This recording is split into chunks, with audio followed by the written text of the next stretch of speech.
রাধে রাধে বন্ধুরা, কেমন আছো তোমরা? তোমাদের আশীর্বাদে আমি অনেক ভালো আছি। তো আজকে চলে যাচ্ছি ট্রেন টিকিট কাটতে। আমরা যাব বোর্দো একটা কাজের জন্য। আর অনেক দিন পরে এই শহর থেকে বের হচ্ছি, এই নিয়ে তো আমি অনেক খুশি। তো প্রথমে যাব হচ্ছে আমাদের সোশ্যালের অফিসে। আমাদের একটা ট্রেন কার্ড আসার কথা। আমরা ট্রেন কার্ডটা প্রায় 1 মাস হয়ে গেছে অ্যাপ্লাই করেছি, খুব তাড়াতাড়ি চলে আসবে। এর জন্য চেক করতে গিয়েছিলাম। তো ওটা যদি পেয়ে যেতাম তাহলে আমরা 80% ডিসকাউন্টে আমরা টিকিট কাটতে পারতাম। তারপরে এই যে দেখুন, পাহাড়টা কত সুন্দর লাগছে, যদিও মেঘলা আকাশ, তারপরে অনেক সুন্দর লাগছে। আর বরফগুলো কিন্তু গলে যাচ্ছে দিন দিন। এই চেক করতে গিয়েও লাভ হয়নি, আমাদের ট্রেন কার্ডটা এখনও আসেনি। এরপর এই যে চলে এসেছি। আমাদের নিজেদের সম্পূর্ণ পেমেন্টই করতে হবে, কিছু করার নেই আর কি। আর এই স্টেশনে যাচ্ছি প্রায় 7 থেকে 8 মাস পর। যখন এই শহরে আমি প্রথম আসি তখন এই স্টেশন থেকে বের হয়েছি, আর ঢোকা হয়নি। এটাই হচ্ছে আমাদের পুর শহরের একমাত্র স্টেশন ট্রেনের। আর এখানে আছে সুন্দর একটা নদী, ভীষণ সুন্দর, জলের কি যে সুন্দর একটা শব্দ, আর জলটা খুবই স্বচ্ছ। যদি আকাশটা পরিষ্কার থাকতো নদীটা আরও সুন্দর দেখা যেত। আর আমার বরমশাই বলছে, তুমি নদীর ভিডিও করছিস, সাবধানে ফোনটা যেন পড়ে না যায়, কারণ আমার হাত থেকে পড়ে যাওয়ার অভ্যাসটা খুবই আছে, তো এর জন্য আর কি। তো এই যে যাচ্ছি ভিতরের দিকে। আর আমরা আজ পর্যন্ত কিন্তু কখন এভাবে টিকিট কাটিনি। এই যে প্রথমবার কোথায় কিভাবে টিকিট কাটতে হয় আমরা তাও জানি না। তো প্রথমেই কাউন্টারের মধ্যে গেলাম, যে দেখি ওনারা কি বলে, এখানে কাটা যায় কি না। এখানে কেউ ছিল না।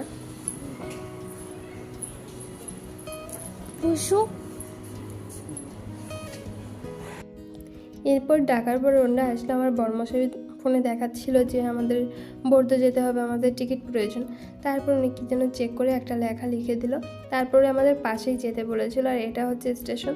আর ওই যে ট্রেনটা দাঁড়িয়েছে এটা কিন্তু এমনি লোকাল ট্রেন। এরপর হচ্ছে উনি দেখছিল আর কি ট্রেনের টিকিট অ্যাভেলেবেল আছে কি না। তারপরে আমি দেখাচ্ছিলাম যে এখান থেকে বোর্দো যাওয়ার কতটা দূর, কিন্তু হঠাৎ করে এই চারটা চেঞ্জ হয়ে গেছে, যে কারণে আর দেখাতে পারিনি। তো যাই হোক, আমরা অন্যদিকে চলে যাচ্ছি যেখানে সত্যিকারের টিকিট কাটতে হয়। আর আমাদের পিছনে কিন্তু আরও অনেক মানুষই ছিল। ওইখানে গিয়ে আমাদের টিকিট কাটার কাজ শুরু করছে। ওইখানে একজন স্যার ছিল, তো উনি হচ্ছে টিকিটটা কেটে দেবেন।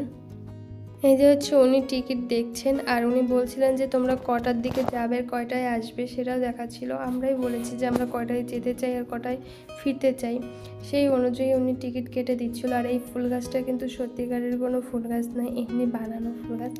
এরপর হচ্ছে টাকা যখন দিচ্ছিলাম, মেশিনের মধ্যে টাকা নিচ্ছিল না, কারণ টাকাটা ভাঁজ করা ছিল। এরপরে হচ্ছে এই যে টাকাটা চেঞ্জ করে দেওয়ার পরে টাকাটা নিয়েছে।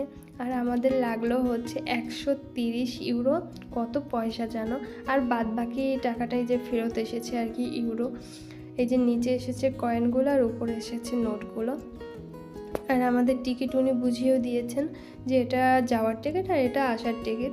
এরপর হচ্ছে বাইরে গিয়ে আমরা দেখব যে স্ক্রিনে কিভাবে লেখা ওঠে আর কি, যে কোন ট্রেন কত নাম্বার প্ল্যাটফর্মে আসবে, এটা দেখে যেতে হবে, কারণ ওই দিন সময় পাবো না। সকাল 8:24 হচ্ছে আমাদের ট্রেন। আর আমরা যেহেতু সারাদিন থাকবো ওখানে, যে কারণে আমাদের বাড়ি থেকে খাবার বানিয়ে নিতে হবে, কারণ আমরা তো বাইরের খাবার খাই না।